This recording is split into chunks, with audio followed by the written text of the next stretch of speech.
손을 뻗어 주위에 있는 무언가를 잡아보십시오. 굴러다니는 연필이든 온기가 남은 커피잔이든 아니면 당신의 손 그 자체여도 좋습니다. 만져보면 분명 단단한 실체가 느껴질 겁니다. 그렇지 않습니까? 우리는 이것을 물체라고 부릅니다. 그리고 직관적으로 알죠. 이 견고한 덩어리는 원자라는 더 미세한 조각들이 모여 이루어진 것이라고요. 그 원자 속을 들여다보면 더 작은 세계가 존재합니다. 전자, 양성자, 중성자 같은 이름들 말입니다. 마치 커다란 구슬 안에 갇혀 짤그랑거리는 작은 유리구슬처럼 우리는 아주 작은 알갱이들이 그 안을 채우고 있다고 상상하곤 하죠. 이것이 바로 우리가 학교에서 배우고 평생 머릿속에 그려온 물질의 초상화입니다. 하지만 오늘 밤 저는 여러분의 그 믿음을 무너뜨리려 합니다. 그 그림은 틀렸습니다. 단순히 틀린 게 아니라 아주 철저하고 아름답게 그리고 충격적일 만큼 완벽하게 틀렸습니다. 입자라는 건 존재하지 않습니다. 적어도 여러분이 상상하는 그런 방식으로는 말이죠. 당신은 물건으로 만들어진 게 아닙니다. 당신은 장, 즉 흐르는 에너지의 파동으로 빚어진 존재입니다. 이 이야기가 끝날 즈음이면 그게 도대체 무슨 의미인지, 왜 중요한지, 그리고 솔직히 말해서 왜 이 사실이 우주에서 가장 경이로우면서도 아무도 입 밖으로 꺼내지 않는 비밀인지 깨닫게 될 것입니다. 자, 그러니 가장 합리적인 지점에서 이야기를 시작해 봅시다. 여러분에게 이미 익숙한 풍경에서부터요. 파도, 다들 아시죠? 해변에 서서 밀려오는 바다를 본 기억이 있을 겁니다. 모래밭에 서 있으면 물이 발끝까지 밀려왔다가 다시 저 멀리 쓸려나갑니다. 여기서 아주 중요한 질문을 하나 던지겠습니다. 저 먼 바다에서 파도가 해안으로 달려올 때 바닷물 그 자체가 먼 곳에서 이곳까지 이동해 온 것일까요? 아닙니다. 물은 그저 제자리에서 오르락내리락 할 뿐이죠. 파도는 이동하는 물체가 아닙니다. 물이라는 무대를 통과해 지나가는 하나의 패턴이자 움직임입니다. 바닷물은 매개체일 뿐이고 파도는 그 위를 스치는 동요, 잔물결 혹은 지나가는 형상에 불과합니다. 이 이미지를 머릿속에 깊이 새겨두십시오. 꽉 붙드세요. 이것이야말로 우주의 비밀을 여는 열쇠니까요. 자, 이제 시계 바늘을 아주 오래전으로 돌려보겠습니다. 고대 그리스 철학자들은 꽤 낭만적이고 그럴싸한 아이디어를 하나 품고 있었습니다. 그들은 생각했죠. 치즈 한 조각을 가져와서 반으로 자르고 또 반으로 자르고 그렇게 끊임없이 계속 자른다면 어떻게 될까? 언젠가는 더 이상 자를 수 없는 최후의 조각이 남지 않겠어?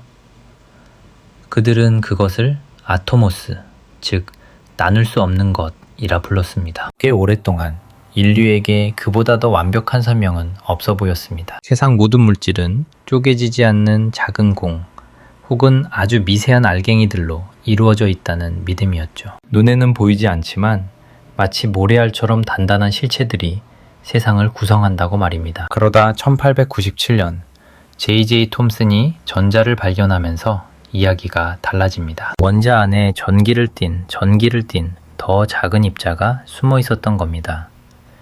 뒤이어 러더퍼드는 원자 중심에 박힌 단단한 씨앗, 즉 원자핵을 찾아냈죠. 바로 그 순간 인류의 머릿속에는 마치 태양계와 같은 원자 모형이 자리 잡게 됩니다. 태양 주위를 도는 행성들처럼 원자핵 주위를 맴도는 전자들의 춤. 정말이지 우아하고 매혹적인 그림 아닙니까? 단순하고 명쾌하죠. 하지만 틀렸습니다.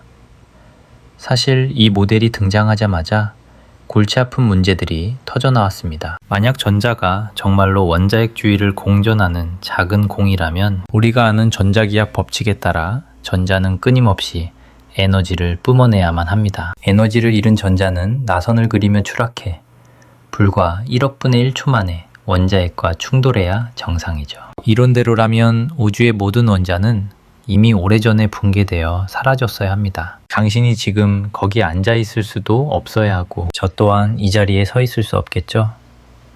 하지만 보시다시피 우린 이렇게 멀쩡히 존재합니다. 그 작은 공 그림에 뭔가 치명적인 오류가 있다는 뜻입니다.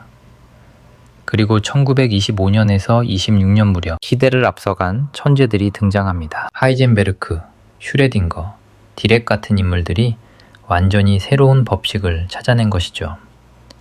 그들은 우리에게 양자역학이라는 선물을 안겨주었습니다. 양자역학이 말하는 진실은 이렇습니다.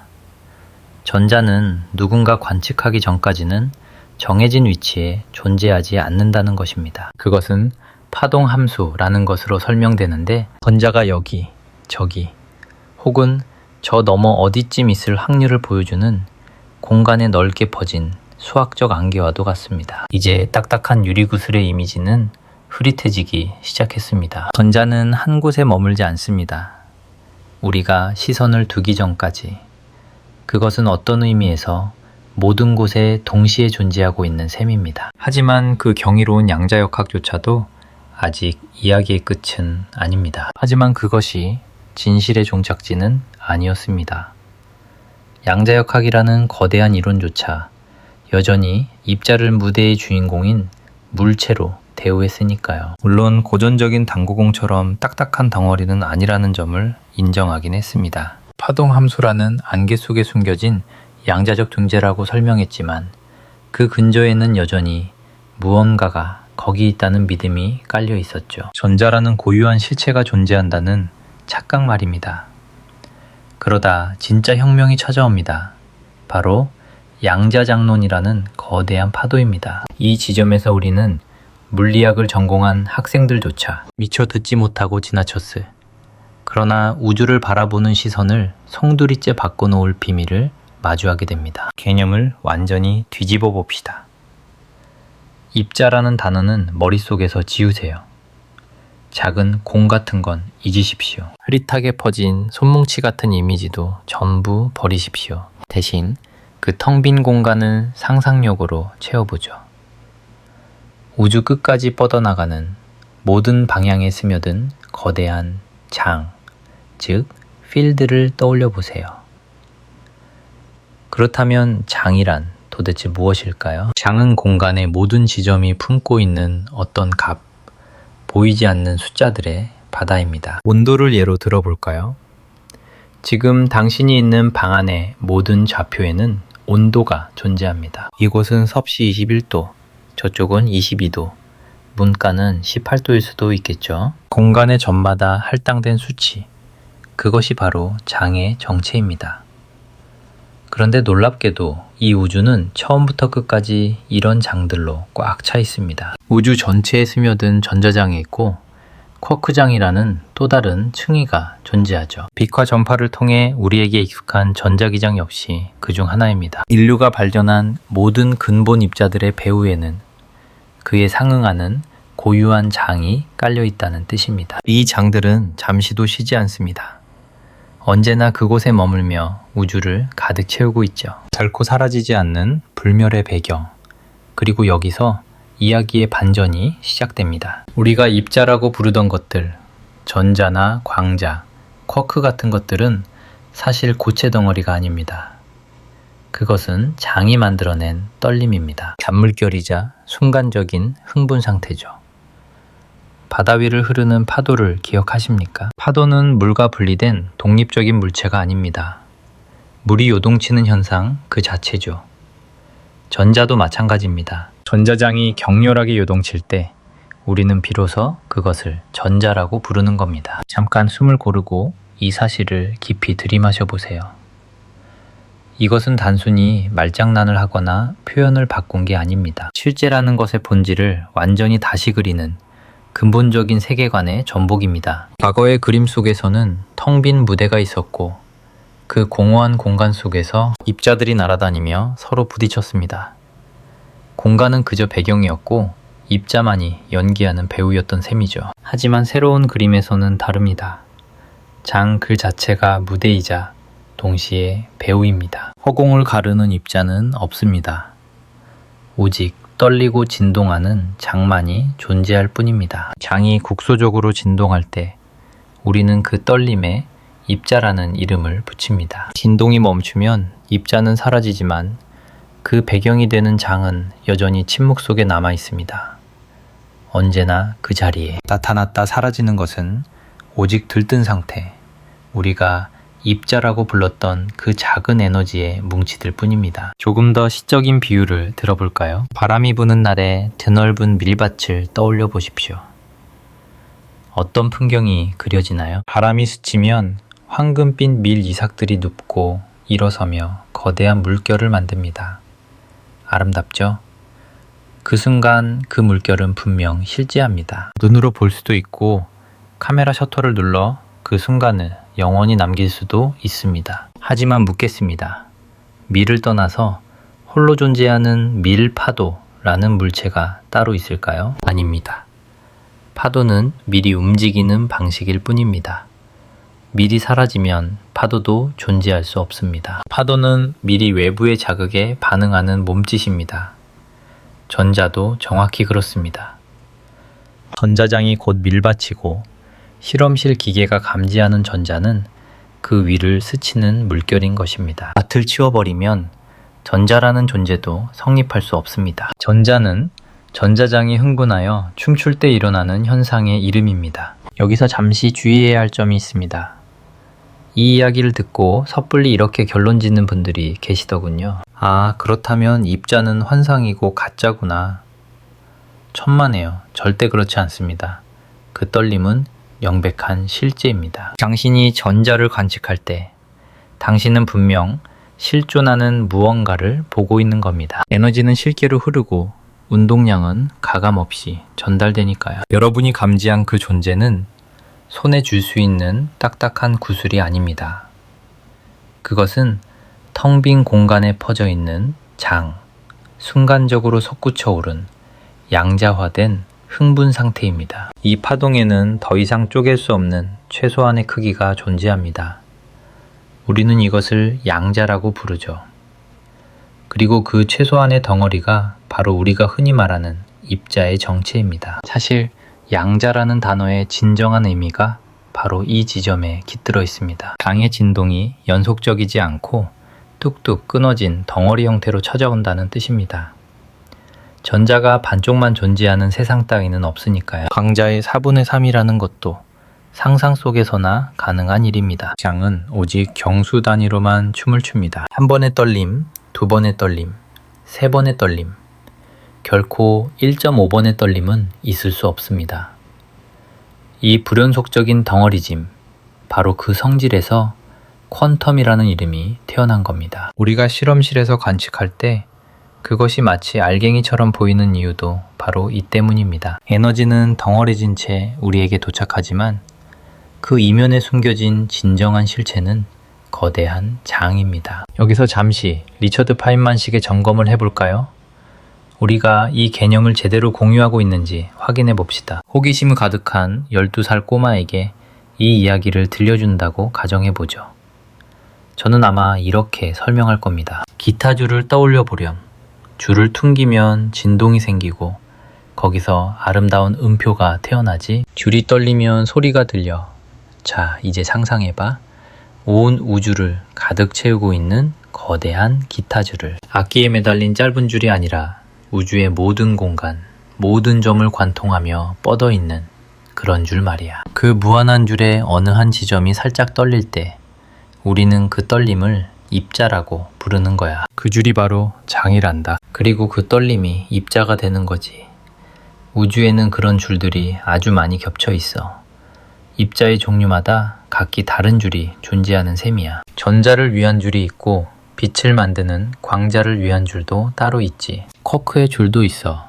우리가 물질이라 부르고 에너지라 부르는 우주의 모든 것들은 사실 이 우주적 현들이 연주하는 교향곡과 같단다. 비록 단순화된 비유지만 이 이야기 속에 본질적인 진리가 담겨 있습니다. 실제 장입니다.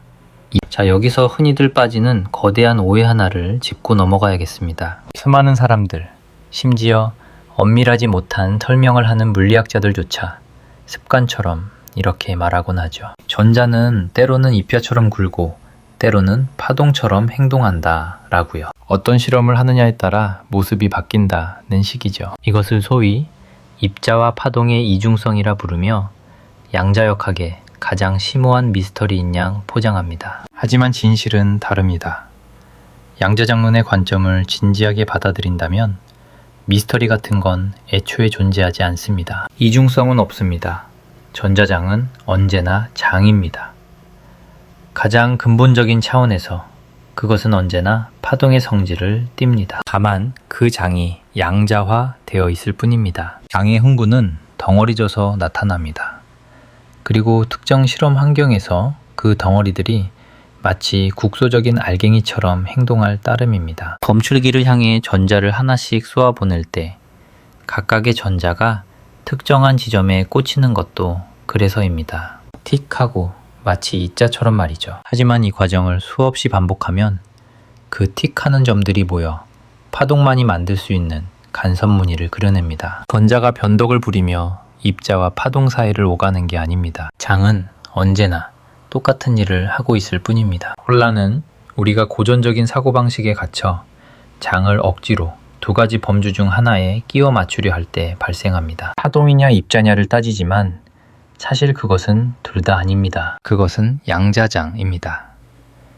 우리의 일상 경험으로는 완벽히 비유할 수 없는 완전히 새로운 차원의 존재죠. 우리가 입자라 부르는 건 양자화된 들뜸을 의미하고 파동이라 부르는 건 퍼져나가고 간섭하는 장 그 자체를 의미하는 겁니다. 결국 같은 존재의 두 가지 측면일 뿐입니다. 신비도 이중성도 없습니다. 그저 자신의 본성대로 움직이는 양자장이 있을 뿐입니다. 자, 이제 이 관점이 선사하는 정말로 경이로운 사실 하나를 이야기해드리죠. 맑은 입자설의 관점에서 보면 이것은 도저히 믿기지 않는 기적 같은 우연처럼 보일 겁니다. 하지만 장의 관점에서 바라보면 이것은 너무나도 당연한 필연이 됩니다. 우주에 존재하는 모든 전자는 완벽하게 동일합니다. 단 하나도 예외는 없습니다. 단순히 비슷한 정도가 아니라 소름 끼칠 정도로 완벽하게 동일합니다. 지금 당신의 왼쪽 눈동자에 머물고 있는 전자나 100억 광년 저편에서 타오르는 별 속의 전자나 질량이며 전하량, 자기에 반응하는 성질까지 그 모든 것이 쌍둥이처럼 똑같습니다. 우주가 탄생한 그 순간부터 지금까지의 역사를 통틀어 봐도 조금이라도 다르게 생긴 전자는 단 한 번도 발견된 적이 없습니다. 전 우주의 모든 전자는 완전히 같습니다. 만약 전자가 공장에서 찍어낸 작은 구슬 같은 존재라면 이건 확률적으로 불가능에 가까운 기적일 겁니다. 대체 왜 모든 구슬이 복제된 듯 똑같아야 할까요? 누군가 이 수많은 입자를 빚어내기라도 한 걸까요? 우주 어딘가에 거대한 형틀이라도 숨겨져 있는 겁니까? 상식적으로는 말이 안 됩니다. 하지만 시야를 즉 필드로 넓히면 이 미스터리는 너무나 당연한 진리가 됩니다. 모든 전자가 똑같은 이유는 그것들이 하나의 거대한 장에서 솟아오른 에너지가 형상화된 것이기 때문입니다. 같을 수밖에 없습니다. 그건 마치 바다의 파도가 왜 전부 물로 이루어져 있느냐고 묻는 것과 같습니다. 대답은 간단하죠. 그 모든 파도는 하나의 바다가 출렁이며 만들어낸 현상이니까요. 전자도 마찬가지입니다. 우주에 펼쳐진 거대한 전자장이라는 바다 위에 인일렁임, 그것이 바로 전자입니다. 이 우주에는 단 하나의 전자장만이 존재하며 개별 전자는 그 유일한 장이 연주하는 진동일 뿐입니다. 그러니 당연히 모두가 같을 수밖에 없는 겁니다. 이것은 사소한 발견이 아닙니다. 실제의 본질을 꿰뚫는 심오한 통찰입니다. 과거에는 그저 설명할 수 없는 우연으로 치부되던 입자의 정체성이 이제는 필연적인 우주의 법칙으로 다시 쓰이는 순간입니다. 자, 이제 여러분을 데리고 작은 사고 실험을 하나 해보려 합니다. 텅 빈 공간을 상상해 보십시오.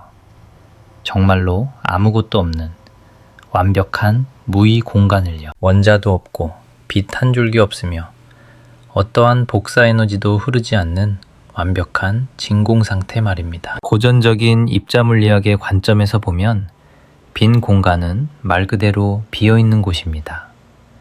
아무것도 존재하지 않죠. 그저 거대하고 어둡고 고요한 공허일 뿐입니다. 하지만 양자장론이 그려내는 우주는 전혀 다릅니다.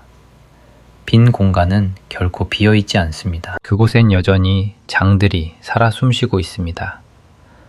전자장도 그곳에 있고 쿼크장도 전자기장도 여전히 그 자리를 지키고 있습니다. 입자가 하나도 없는 텅 빈 허공일지라도 우주의 모든 장은 공간을 꽉 채우고 있습니다. 그리고 여기서부터 이야기는 정말로 흥미로워집니다.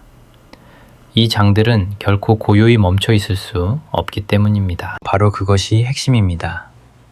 양자역학에는 불확정성 원리라는 아주 기묘한 법칙이 존재하니까요. 이 법칙의 한 가지 해석에 따르면 우리는 자연의 어떤 값도 완벽하게 고정된 상태로 둘 수 없습니다. 장의 값과 그 값이 변화하는 속도를 동시에 완벽한 정밀도로 확정하는 건 불가능하다는 뜻입니다. 그래서 에너지가 가장 낮은 상태, 즉 우리가 진공이라 부르는 상태에서조차 장들은 미세하게 떨리고 있습니다. 아주 작지만 끊임없이 쉼없이 요동치고 있는 겁니다. 우리는 이것을 진공요동 혹은 영점요동이라 부릅니다. 이건 상상이 아닙니다.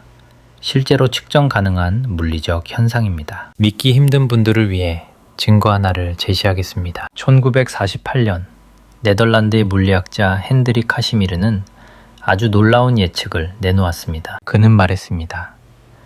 전기를 띠지 않는 금속판 두 개를 진공 속에서 아주 가깝게 마주보게 해보라. 그러면 미지의 힘이 두 판을 서로 밀어붙이게 될 것이다.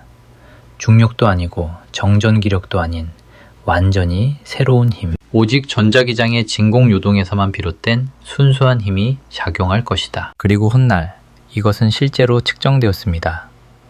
시간이 좀 걸리긴 했지만 결국 사실로 밝혀졌죠. 카시미르가 옳았던 겁니다. 그 힘은 실제했습니다. 텅 비어있다고 믿었던 진공이 그 공간 자체가 두 금속판을 밀어붙이고 있었던 겁니다.